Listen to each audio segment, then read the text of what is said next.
ओम श्री गुरुभ्यो नमः। శ్రీమద్భగవద్గీత 15వ అధ్యాయం పురుషోత్తమ యోగం 10వ శ్లోకము. ఉత్క్రామంతం స్థితం వాపి భుజ్ఞానం వా గుణాన్వితం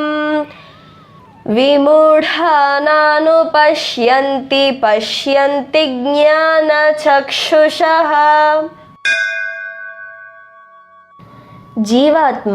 శరీరమునందు ఉన్నప్పుడు కానీ, విషయభోగములు అనుభవించుచున్నప్పుడు కానీ, త్రిగుణములతో కూడి ఉన్నప్పుడు కానీ, శరీరమును విడిచిపెట్టునప్పుడు కానీ అజ్ఞానులు తెలుసుకోలేరు. కేవలము జ్ఞానులే తమ జ్ఞాన చక్షువులచే స్వస్వరూపమును తెలుసుకొనగలరు. ఉత్క్రామంతం उत्क्रामन्तं స్థితం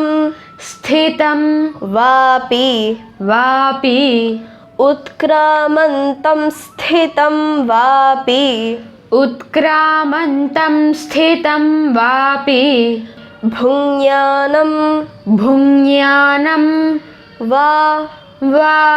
గుణాన్వితం गुणान्वितं భుజ్ఞానం వా గుణాన్వితం भुज्ञानं वा गुणान्वितं ఉత్క్రామంతం స్థితం వాపి భుజ్ఞానం వా గుణాన్వితం उत्क्रामन्तं स्थितं वापि भुज्ञानं वा गुणान्वितं విమూఢా विमूढा నానుపశ్యంతి नानुपश्यन्ति విమూఢా నానుపశ్యంతి विमूढा नानुपश्यन्ति పశ్యంతి पश्यन्ति జ్ఞానచక్షుషః ज्ञानचक्षुषः పశ్యంతి జ్ఞానచక్షుషః पश्यन्ति ज्ञानचक्षुषः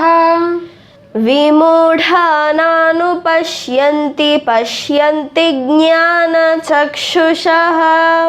विमूढा नानुपश्यन्ति पश्यन्ति ज्ञानचक्षुषः ఉత్క్రామంతం उत्क्रामन्तं స్థితం स्थितं వాపి वापि ఉత్క్రామంతం స్థితం వాపి उत्क्रामन्तं स्थितं वापि భుజ్ఞానం भुज्ञानं వా वा గుణాన్వితం गुणान्वितं భుజ్ఞానం వా గుణాన్వితం भुज्ञानं वा गुणान्वितं ఉత్క్రామంతం స్థితం వాపి భుజ్ఞానం వా గుణాన్వితం उत्क्रामन्तं स्थितं वापि भुज्ञानं वा गुणान्वितं విమూఢా विमूढा నానుపశ్యంతి नानुपश्यन्ति విమూఢా నానుపశ్యంతి विमूढा नानुपश्यन्ति పశ్యంతి पश्यन्ति జ్ఞానచక్షుషః ज्ञानचक्षुषः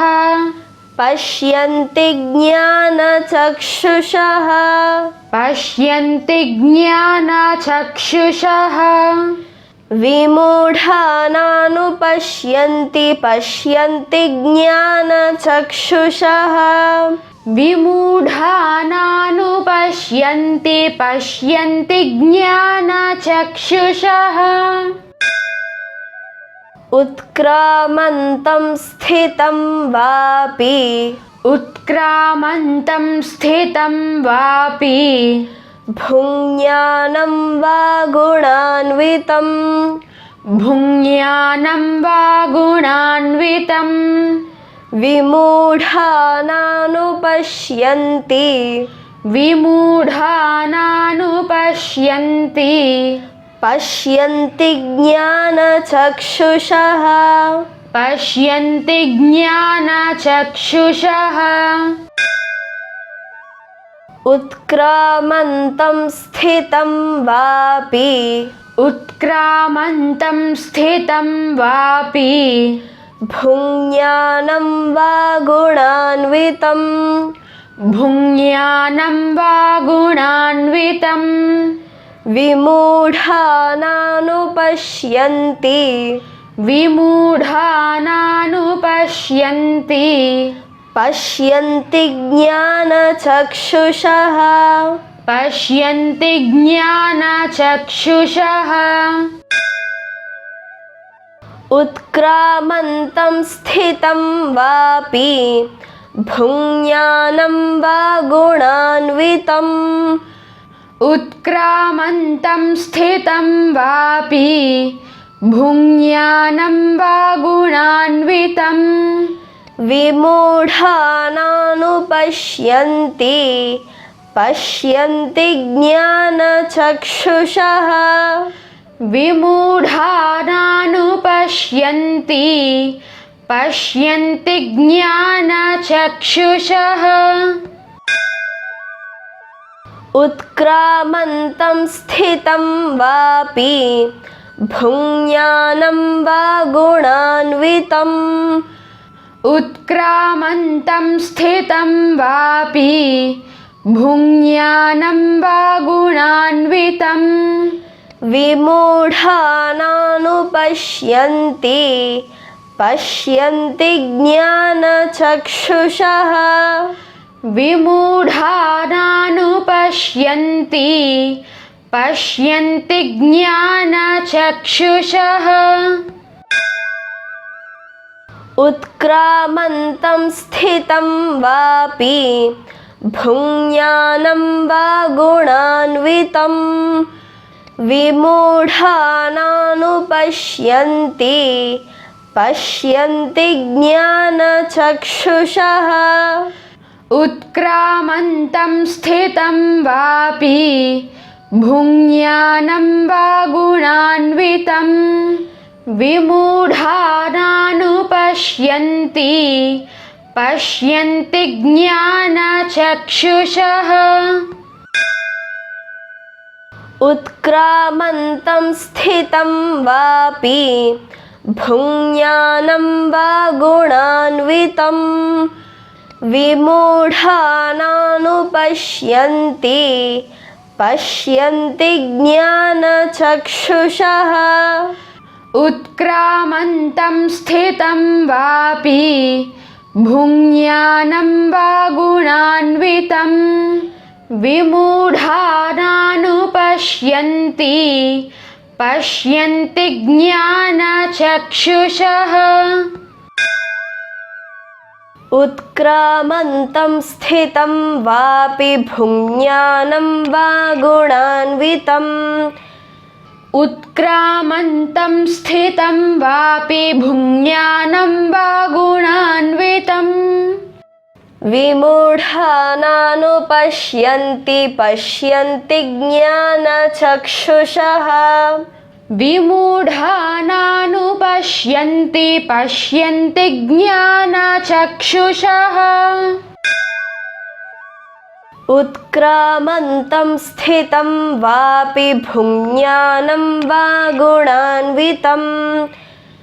उत्क्रामन्तं स्थितं वापि भुञ्ज्ञानं वा गुणान्वितं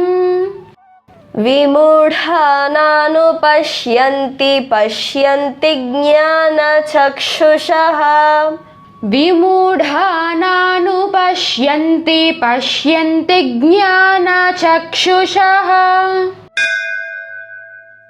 उत्क्रामन्तं स्थितं वापि भुञ्ज्ञानं वा गुणान्वितं उत्क्रामन्तं स्थितं वापि भुञ्ज्ञानं वा गुणान्वितं विमूढानानुपश्यन्ति पश्यन्ति ज्ञानचक्षुषः विमूढानानुपश्यन्ति पश्यन्ति ज्ञानचक्षुषः उत्क्रामन्तं स्थितं वापि भुञ्ज्ञानं वा गुणान्वितं विमूढानानुपश्यन्ति पश्यन्ति ज्ञानचक्षुषः उत्क्रामन्तं स्थितं वापि भुञ्ज्ञानं वा गुणान्वितं विमूढानानुपश्यन्ति पश्यन्ति ज्ञानचक्षुषः उत्क्रामन्तं स्थितं वापि भुञ्ज्ञानं वा गुणान्वितं विमूढानानुपश्यन्ति पश्यन्ति ज्ञानचक्षुषः उत्क्रामन्तं स्थितं वापि भुञ्ज्ञानं वा गुणान्वितं विमूढानानुपश्यन्ति पश्यन्ति ज्ञानचक्षुषः उत्क्रामन्तं स्थितं वापि भुञ्ज्ञानं वा गुणान्वितं विमूढानानुपश्यन्ति पश्यन्ति ज्ञानचक्षुषः उत्क्रामन्तं स्थितं वापि भुञ्ज्ञानं वा गुणान्वितं विमूढानानुपश्यन्ति पश्यन्ति ज्ञानचक्षुषः उत्क्रामन्तं स्थितं वापि भुञ्ज्ञानं वा गुणान्वितं विमूढानानुपश्यन्ति पश्यन्ति ज्ञानचक्षुषः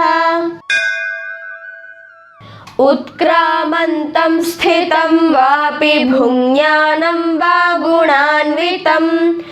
विमूढानानुपश्यन्ति पश्यन्ति ज्ञानचक्षुषः उत्क्रामन्तं स्थितं वापि भुञ्ज्ञानं वा गुणान्वितं विमूढानानुपश्यन्ति पश्यन्ति ज्ञानचक्षुषः सर्वं श्रीकृष्णार्पणमस्तु।